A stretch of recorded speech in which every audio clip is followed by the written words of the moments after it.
বন্ধুরা, দেখতে পাচ্ছেন আমার আম গাছগুলো। এই আম গাছের পাতার মধ্যে কিছু কালো আস্তরণের সৃষ্টি হয়েছে। তো এগুলো কি রোগ না পোকা, তা নিয়ে আজকে আমি আলোচনা করব এবং তার প্রতিকার কিভাবে করতে পারবো তা নিয়ে এই ভিডিওটি বানিয়েছি। আপনারা শেষ পর্যন্ত দেখে নিন, তাহলেই বুঝতে পারবেন।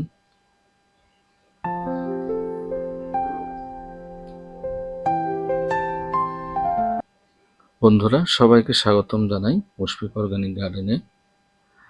নতুন বন্ধুদের কাছে আমার আবেদন রইল, আপনারা আমার চ্যানেলটিকে সাবস্ক্রাইব করে নেবেন এবং নোটিফিকেশনের জন্য বেল আইকনটি অবশ্যই প্রেস করে নেবেন, যাতে করে নতুন ভিডিও আপনাদের কাছে পৌঁছে যায়। সেই সমস্ত ভিডিও দেখে আপনারা উপকৃত হতে পারেন। তো দেখতে পাচ্ছেন এই পাতাগুলোর মধ্যে উপরে মাছি, পোকা, পিঁপড়া বিভিন্ন ধরনের বেড়াইতেছে এই পাতার উপরে, যে সমস্ত পাতা আক্রান্ত হয়েছে।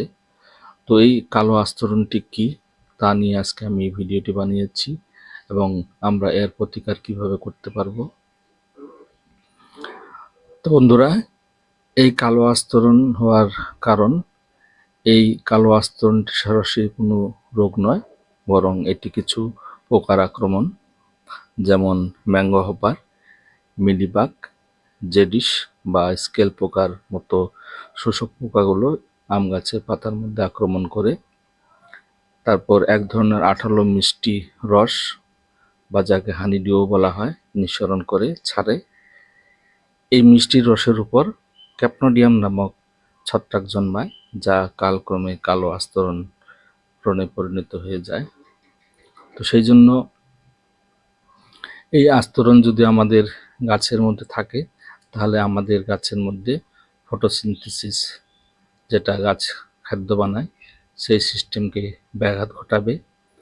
কারণ রৌদ্রের তাপ, তারপর জল, তারপর হাওয়া, এ সমস্ত নিতে হবে গাছকে, সেগুলো করতে পারবে না, ফলে আমাদের গাছের অনেক ক্ষতি হয়ে যাবে। তো এই কালো আস্তরণটি দূর করার জন্য আমাকে, দেখতে পাচ্ছেন আমার সামনে, এটি সাব ফাঙ্গিসাইড। এটি আমি 2 গ্রাম প্রতি লিটার জলের জন্য জারের মধ্যে নিয়ে নিচ্ছি। তো এটি একটি ম্যানকোজেব গ্রুপের ছত্রাকনাশক।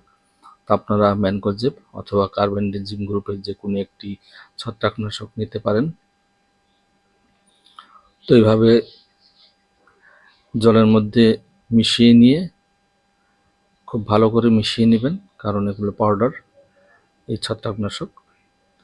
তারপর আমি দেখতে পাবেন খুব ভালো করে মিশিয়ে নিয়ে প্রেসার দিয়ে তারপর আমি গাছে স্প্রে করে দেব। তো এই আস্তরণ দূর করার জন্য আমাকে এখন এই ম্যানকোজেব বা কার্বেন্ডাজিম গ্রুপের ছত্রাকনাশকটি গাছের পাতাগুলোর মধ্যে, বিশেষ করে আক্রান্ত পাতাগুলোর মধ্যে স্প্রে করে দিতে হবে। তাহলে আমাদের এই আক্রান্ত পাতাগুলো সুস্থ সবল হবে, তখন আমাদের গাছ খাদ্য বানাতে পারবে। কারণ এই আস্তরণ যদি বেশি হয়ে যায়, তাহলে আমাদের গাছের মধ্যে খাদ্য বানানো কমে যাবে এবং ফলে গাছের অনেক ক্ষতি হয়ে যাবে।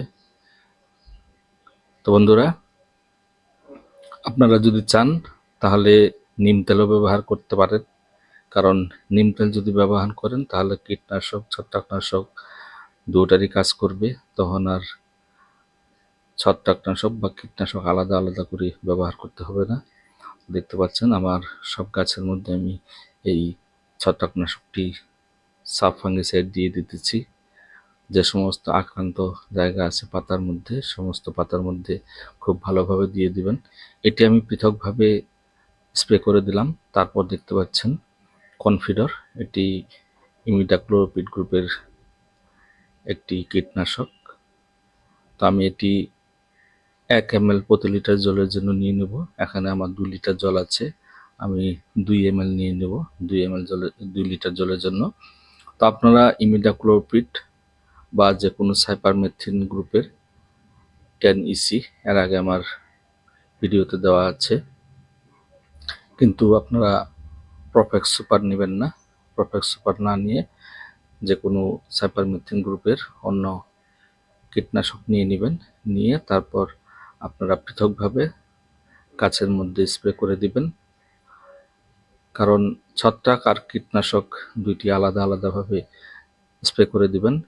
আগে ছত্রাকনাশক প্রয়োগ করলাম, ঠিক 1 ঘন্টা পরে আমি এই ইমিডাক্লোপিড গ্রুপের কনফিডরটি স্প্রে করতেছি। এখন পুরো 1 ঘন্টা পরে আমি স্প্রে করতেছি।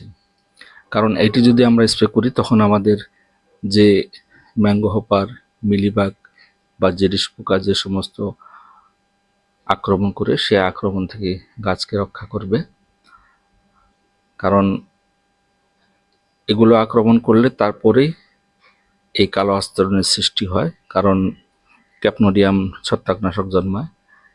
যদি আমাদের এই সমস্ত পোকামাকড় আক্রমণ করতে না পারে তাহলে আমাদের আর ছত্রাকের জন্ম হবে না। তো সেই জন্য আপনারা কীটনাশক প্রয়োগ করবেন। তো বন্ধুরা, আমার ভিডিওটি কেমন লাগলো কমেন্টসের মাধ্যমে জানাবেন। সবাইকে ধন্যবাদ।